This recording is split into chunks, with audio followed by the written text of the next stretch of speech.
क्यों है दुनिया में बिगाड़? अभी कोरोना से हम निकले नहीं थे कि आज मुल्क के कितने हिस्सों में डेंगू फैला हुआ है। इंसान बीमार होता है, डॉक्टर के यहां जाता है, जांच आती है, प्लेटलेट कम हो गया, 1.5 लाख होना चाहिए 50,000 हो गया, अगले दिन 25,000 हो गया, प्लेटलेट खत्म, आदमी खत्म। एक मच्छर इंसान को मौत के घाट उतार दे रहा है मेरे भाई। मुल्क के कितने हिस्सों में आज सैलाब और बाढ़ से कितनी हलाकतें हुई। आपका ये सीमांचल का इलाका भी सैलाब से बहुत मुतासिर रहता है। कितनी जगहों पर सूखा पड़ जाता है, बारिश नहीं हो रही है, किसान परेशान है। ये मुसीबतें क्यों आती हैं मेरे भाई? ये परेशानियां क्यों आती हैं? अल्लाह ताला ने इस आयत में उसका जवाब दिया है। ज़हर अल फसादु फिल बर्रि वल बहरी बिमा कसबत अयदिन नास। जमीन के अंदर, आसमान के अंदर, खुश्की के अंदर, तरी के अंदर, कायनात के चप्पे चप्पे में जहां पर भी तुमको फसाद नजर आए, बिगाड़ नजर आए, तबाही नजर आए, बर्बादी नजर आए, फबिमा कसबत अयदिन नास, तो ऐ इंसानों उस पर तुम गौर करो, विचार विमर्श करो। उस पर गौर करोगे तो तुम ये पाओगे वो तुम्हारे करतूतों का नतीजा है, वो तुम्हारे बुरे कामों का नतीजा है।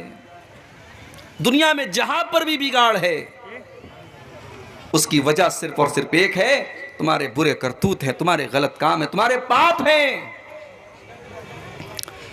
ज़हर अल फसादु फिल बर्रि वल बहरी बिमा कसबत अयदिन नास।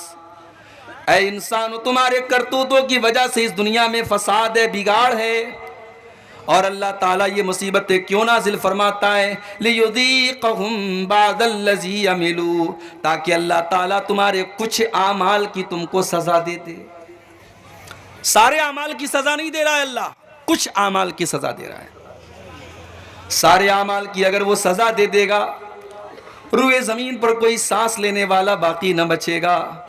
दुनिया में इतना पाप हो रहा है, इतना गुनाह हो रहा है, इतना शिर्क हो रहा है, इतनी अल्लाह की नाफरमानी हो रही है कि अगर अल्लाह सारे गुनाहों की सजा दुनिया में दे दे तो रूए जमीन पर कोई सांस नहीं ले सकता, कोई जिंदा ही नहीं बच सकता। वो तो कुछ हमारे कुछ गुनाहों की सजा दे रहा है। क्यों दे रहा है? लियुज़ीक़हुम बादल्लज़ी अमिलू, हम तुम्हारे कुछ करतूतों की सजा इसलिए दे रहे हैं, लअल्लहुम यरजिऊन, ऐ मेरे बंदो, ताकि तुम अल्लाह की बारगाह में रुजू कर लो, तुम अल्लाह से तौबा कर लो, तुम अल्लाह से माफ़ी मांग लो, तुम अल्लाह की बारगाह में गिड़गिड़ा लो, तुम अल्लाह की बारगाह में आकर के माफ़ी मांग लो।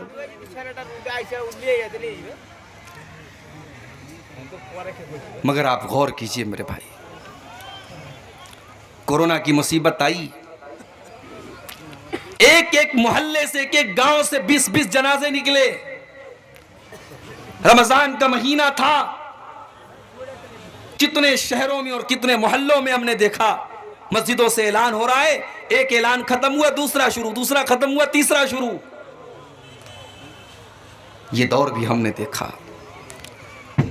वो औरतें जो कभी चेहरा नहीं ढांकती थी, उन्हें भी अपने चेहरे को छिपाना पड़ा, उन्हें भी मास्क लगाना पड़ा। हवाई जहाज पर वो एयर होस्टेस जिसको अपने शरीर को नंगा रखने के लिए पैसा दिया जाता है, तनख्वाह दी जाती है, उस एयर होस्टेस को भी इस बीमारी ने सर से पैर तक नकाब में, उसको आप नकाब कहिए, उसको आप मास्क कहिए, उसको आप जो है सुरक्षा कवच कह लीजिए, कुछ भी कह लीजिए, उसको अपने शरीर को ढांपना पड़ा। हमने ये दौर भी देखा मेरे भाई। मुसलमान मस्जिद में नहीं जाता था, नमाज नहीं पढ़ता था। बहुत होता था लोग जुमा की नमाज में मस्जिद में आ जाते थे, लोग ईद बकरीद की नमाज में ईदगाह में आ जाते थे। कोरोना ने वो दौर भी हमको दिखाया कि अल्लाह ताला ने ऐसे हालात पैदा कर दिए कि मस्जिदों के दरवाजे बंद हो गए, मस्जिदों के दरवाजे बंद हो गए। तुम नहीं आते ना मस्जिद में, मत आओ। अब मस्जिद में तुम आ नहीं सकते, मस्जिद के दरवाजे तुम्हारे लिए बंद हो गए, तो चाह करके भी तुम मस्जिद में नहीं आ सकते। कोरोना के इस दौर में हमने ईद की नमाज अपने घर में अदा की जो कभी नहीं कर सकते थे। तरावी की नमाज मैंने अपने घर पर अपने परिवार को पढ़ाई। मैं हाफिज नहीं हूं, लेकिन उसी कोरोना के दौर में मैंने 10 पारे याद करके अपने घर में तरावी की नमाज पढ़ाई। मेरी माँ का आखिरी रमज़ान था, अल्लाह ने ये तौफीक भी मुझको बख्शी कि आखिरी रमज़ान की तरावी की नमाज़ें मेरी माँ ने मेरे पीछे पढ़ी, जो ज़िंदगी में कभी पॉसिबल नहीं था। कोरोना ने हमको वो हालात भी दिखाए मेरे भाई, लेकिन हालात जैसे ही नॉर्मल हुए, हम और आप अपने पुराने ढर्रे पर लौट आए। हम अल्लाह की नाफरमानियों में लग गए मेरे भाई। जिना के अड्डे आबाद हो गए। दिल्ली के अंदर जब लॉकडाउन खुला तो सबसे पहले शराब की दुकानों पर लाइन लग गई। गौर करो कि आज का इंसान इतनी बड़ी बड़ी मुसीबतों को देखने के बाद भी ये इंसान कितना कठोर हो चुका है, कितना संग दिल हो चुका है, इसका दिल कितना पत्थर हो चुका है कि ये अल्लाह की तरफ रुजू नहीं करना चाहता, ये अल्लाह की तरफ लौटना नहीं चाहता, ये तौबा करना नहीं चाहता, ये अपने पापों को छोड़ना नहीं चाहता। मेरे प्यारे साथियों, कुरान का पहला पारा उठाओ। अल्लाह ने यहूदियों का तज़किरा करते हुए फरमाया, तुम कसत कुलूबुकुम मिन बादि ज़ालिका फहिय कल हिजारति औ अशद्दु क़स्वा। ऐ यहूदियों, तुमने अल्लाह की इतनी नाफरमानी की, तुमने इतने पाप किए, तुमने इतने गुनाह किए कि तुम्हारे दिल तो पत्थरों से भी ज़्यादा कठोर हो गए, तुम्हारे दिल तो पत्थरों से भी ज़्यादा सख्त हो गए। व इन्न मिनल हिजारति लमा यतफज्जरु मिनहुल अनहार।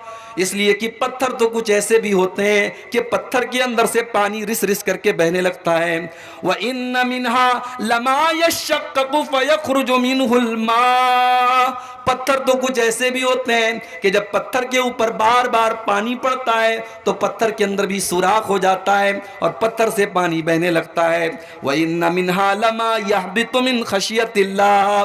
पत्थर तो कुछ ऐसे भी होते हैं जो अल्लाह के खौफ से झुक जाते हैं, नरम पड़ जाते हैं। मगर यहूदियों, तुम तो इतने सख्त दिल हो चुके हो कि तुम्हारे दिल तो उन पत्थरों से भी ज्यादा गए गुजरे हैं। अल्लाह ने तो यहूदियों के बारे में कहा था। आज यहूदियों की जगह हम और आप अपने आप को रख करके सोचें, हमारे दिल भी मेरे भाइयों पत्थरों से भी ज्यादा सख्त हो गए। रोजाना जलसे हो रहे हैं। नवंबर दिसंबर का महीना आपके सीमांचल में जलसों का महीना है। आज इस गांव में तकरीरें, कल उस गांव में तकरीरें, परसों फला गांव में तकरीरें, 20-20 तकरीरें हम सुन रहे हैं। लेकिन बेनमाजी आज भी बेनमाजी है, सिगरेट पीने वाला आज भी सिगरेट का आदी है, शराब पीने वाला आज भी शराब का आदी है, हराम खाने वाला आज भी हराम खोर है। क्यों मेरे भाई? इसलिए कि गुनाह करते करते, पाप करते करते हमारे दिलों के ऊपर अल्लाह ने मुहर लगा दी है। अल्लाह के प्यारे नबी फरमाते हैं, इन्नल अब्द इज़ा अख्ता खतियतन। जब बंदा कोई गुनाह का काम करता है, जब बंदा कोई पाप करता है, नुकितत फी क़ल्बिही नुक्ततुन सौदा, तो अल्लाह ताला उसके दिल के ऊपर एक काले रंग का धब्बा डाल देता है। एक ब्लैक कलर का, एक काले रंग का पॉइंट और धब्बा उसके दिल के ऊपर डाल दिया जाता है। अगर बंदा तौबा कर लेता है, वो धब्बा मिटा दिया जाता है। लेकिन अगर बंदा बार बार उसी गुनाह को करता है, बार बार अल्लाह को नाराज करता है, बार बार वो गलत काम करता है, तो वो काले रंग के धब्बे उसके दिल के ऊपर बढ़ते चले जाते हैं। हत्ता तालु व क़ल्बहु, यहां तक के पूरा दिल, पूरा का पूरा दिल काला हो जाता है। और जब दिल काला हो जाता है, अल्लाह के प्यारे नबी फरमाते हैं, फज़ालिका रानु, तो दिल के ऊपर एक गिलाफ चढ़ जाता है, एक पर्दा चढ़ जाता है। और इसी पर्दे का जिक्र अल्लाह ने कुरान में किया, कल्ला बल राना अला कुलूबिहिम मा कानू यक्सिबून। मेरे बंदो, तुम्हारे करतूतों की वजह से, तुम्हारे गलत कामों की वजह से तुम्हारे दिलों के ऊपर पर्दा पड़ चुका है। आप तो खुश नसीब हैं, शायद आपको अंदाजा ना हो। जब आप ये कहते हैं ना कि हम अहले हदीस हैं, तो ये कोई मजाक नहीं है मेरे भाई। अल्लाह ने आपको बहुत सारी गंदगियों से बचाया है। उत्तर प्रदेश में आओ, बनारस से 200 किलोमीटर की दूर पर एक दरगाह है, नाम है कछौछा शरीफ। हर जुमेरात को औरतें जाकर के सजदा कर रही हैं वहां पर। और आगे बढ़ो, लखनऊ के करीब देवा शरीफ, रंडी का नाच होता है वहां देवा शरीफ के उर्स के मौके पर। और आगे बढ़ो दिल्ली में निजामुद्दीन की दरगाह, वहां पर लोग सजदे कर रहे हैं। और आगे बढ़ो राजस्थान में अजमेर है,